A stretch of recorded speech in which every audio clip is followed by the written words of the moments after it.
Okay, I just want to repeat that I submitted formal requests on March 30th and April 10th to place a workplace violence restraining order on the closed session agenda per different codes, board bylaws.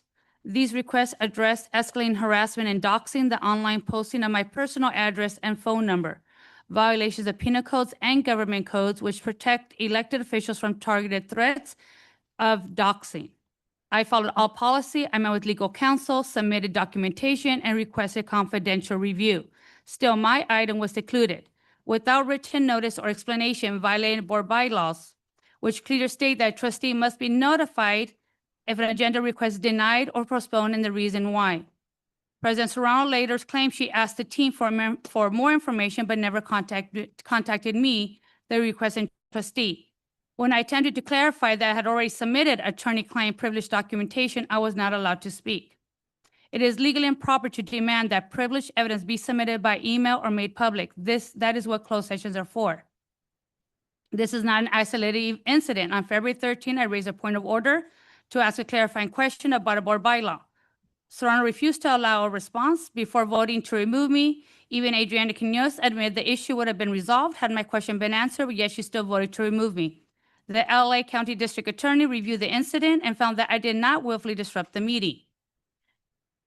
Last week, Mr. Kwok raised a point of order. He was allowed to restate it and received clarification. I was never afforded that same opportunity. Board bylaws are very clear of what we are able to do. I exercised that right and was silenced. After my public comments last week, Serrano stated that she has spoken to legal counsel about my item. That contradicts the complete lack of response I received. I would like information to determine when that occurred, with whom, and why I was never informed as required by policy. She said she spoke to team. What team? Who did she speak to about my legal issues?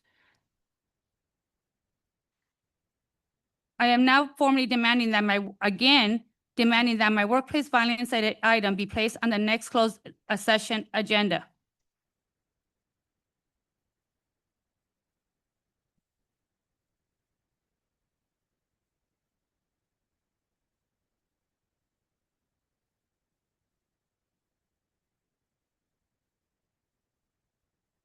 And then tonight, Serrano targeted me again, this time for the way I process information.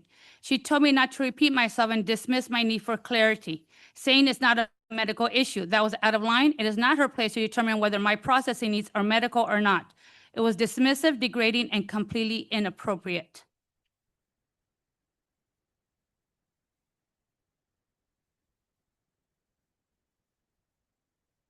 Tonight's discussion I found very alarming on certain board items.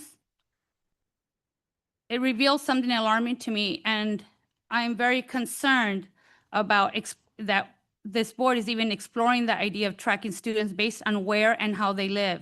That is not just wrong, it is dangerous. In a climate where immigrant families live in fear, this kind of thinking fans the flames of division. It opens the door to racial profiling, surveillance, and distrust. These are not values for districts our district should stand for. We don't protect children by creating policies that make families afraid. You protect children by building trust, offering services, and creating safe learning environments, not by counting heads in homes like it's a crime to be poor or live with relatives. Leadership means standing with families, not standing over them, and means saying loud and clear, we will never support any form of student surveillance or overreach in this district. I'm ashamed that this idea even made it to the boardroom. Our families, many of whom have sacrificed everything to give their children a better life, deserve better. And I will continue fighting for a district where every child is safe, respected, and welcome, no matter where they live or who they live with.